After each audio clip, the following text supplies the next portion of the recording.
All right, really, really happy to have with me today someone that I've been a fan of a long time. I guess at this point I could almost call him a friend. I mean, at least that's the way I Sure. look at it. I've got Ivan from Men Without Hats here with me. Hey, buddy, how you doing? I'm good, man. I'm really good. Yeah. I mean, you and I are friends, and I've gotten to know We you are. over the last few years, last several years actually. But it's funny because I grew up in Montreal, being a very, very big Men Without Hats fan, and I'm really, really glad that ever since I've been able to get into media, I've been able to help you guys whenever I can. Yeah, Um, you've been great. Just and a just a shirt. yeah, this is the second one, and it's starting to crack through. So I'm probably gonna have to hit you up for Uh, a third. But oh, don't um, worry. the great thing is, we're talking today because of the news that broke earlier this week about you guys being inducted into Canadian Songwriters Hall of Fame, and Yeah, that has got to be a really, really, really cool feather in your cap. I mean, I know you've had a lot of achievements over the your career, but this one, being Canadian and being somebody from Montreal, it's got to be a nice feeling. it is. It is. We're very honored by the award, and there's so many great people in there. It's like I said to Cha, our buddy there. I said it's a bit surreal, but I'll take it. Yeah. It is a bit surreal. When you first started out, did you ever think that you would be in that kind of a place, in that kind of a hall, in that kind of a, was that something that, and most musicians don't strive for that. It's something that happens. But did you ever in your wildest dreams think that you would be part of that club? Not really. No, it's I'd be lying if I said that every song I wrote I thought deserved to be in there. Like when you start this business, that's what drives you. You think your music's the greatest. You think it's like everybody should hear it, Right. And away we go. But when it happens at this point, it's been a long road. We still have a long road ahead of us, I Yeah. hope. Yeah. And no, it's great. It's just being recognized by the industry, by my peers, by my fans, and everything like that. It's a great honor. It's funny because being a Men Without Hats fan, I'm not, I am a fan of the songs that are being inducted, but I'm a fan of the body of work. And what I hope that this does is it brings people attention to that there's so much more to this band than those two songs. And I mean, that's kind of that's kind of the blessing and the curse of having hits. But It is. It's the double-edged sword of having the hit. You get known for that hit, and in our case too, because the two songs, Pop Goes, both of them are being inducted at once. It does sometimes get in the way of your catalog, but in our case, it's all good. We've had a good ride. And you continue to put out quality music, and that's the thing that I think is great. As like you mentioned, you have so much more to go, and I truly do believe that, because it seems like there's just been this re-injection of energy in the band for, I guess, the last 10, 15 years. It's infectious, and you guys are out there working probably as hard as you were working back in the day.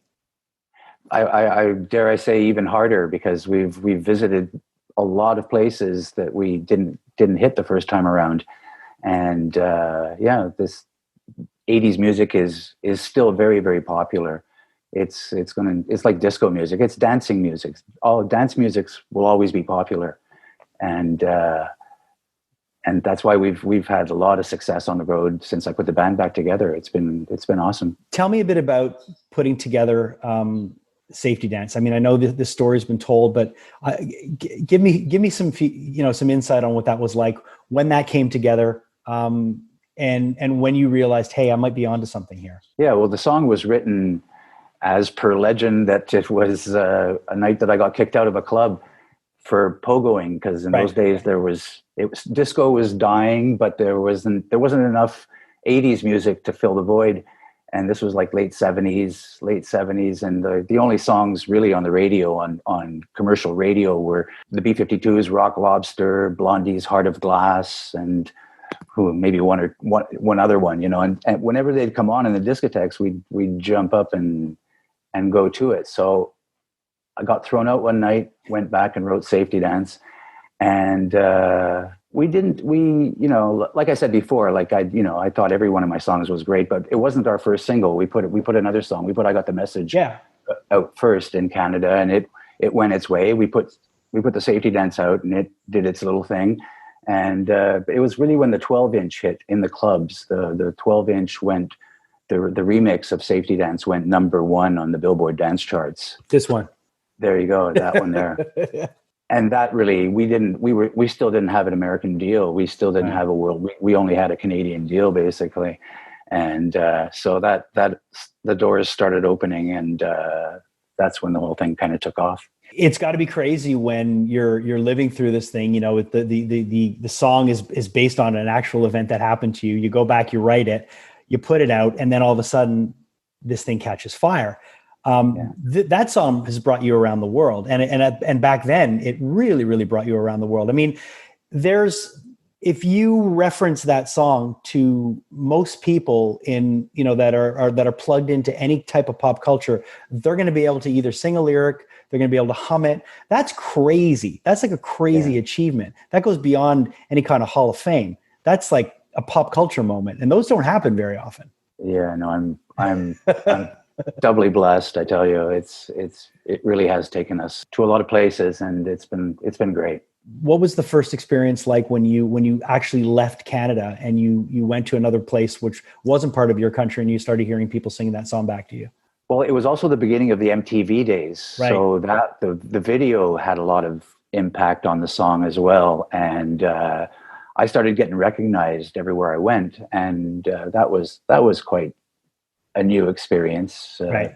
Even if this is an ego-driven business, it takes some getting used to.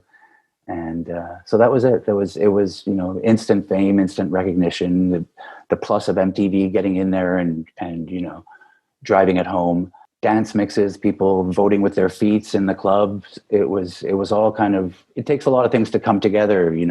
There's a lot of pieces of the puzzle that have to kind of fall into place at the same time, as you know. And so we were lucky. We were lucky with this one, and we were lucky with Pop Goes the World too. Did you ever, at one point when this song got big, go into that club in Pogo? You should have. I should have, definitely. Because they wouldn't requested it. They wouldn't have kicked you out. They probably would have let you into that velveted rope VIP section. Yeah, probably. So then, obviously, the success of that, you've got to follow it up. So when you went in to do Pop Goes the World, and Pop Goes the World, for a lot of people that don't know, I mean, correct me if I'm wrong, but to me, that's almost like a concept record. It is, yeah. It's there's a journey that happens on that album, and being someone who is about 15 and very confused, very lost, that record was like, I mean, I remember specifically listening to that album on a yellow Walkman, had the cassette, and that record was so important to me because it was like a journey. So how do you go from having this worldwide hit to saying, okay, we're going to do a concept record, and we're going to talk about certain things from, and bring up certain things from where we're from, like, the Bonhomme and all these other things that were obviously personal to you. Was it planned out, or was it just happy accidents? Well, it was a bit of both. It was a big change in my life. It was a change of labels, change of bands, change of country. I moved to New York to write the record, and then we moved to London to record it. There was a lot of things going on in the world at that time. There was a burgeoning green movement that was starting up. People were starting to get concerned about the ecology, that, not that they hadn't before, but it was starting to pick up steam.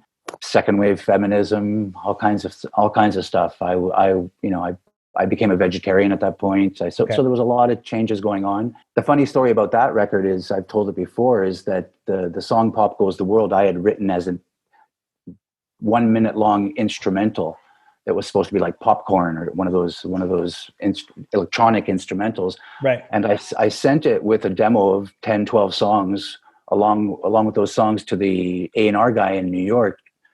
And he sent me back. He wrote me back, or called me back. I guess in those days there was no phone, or there was only phone. There was no internet. And he said, I want you to take that instrumental. I want you to make a real song out of it.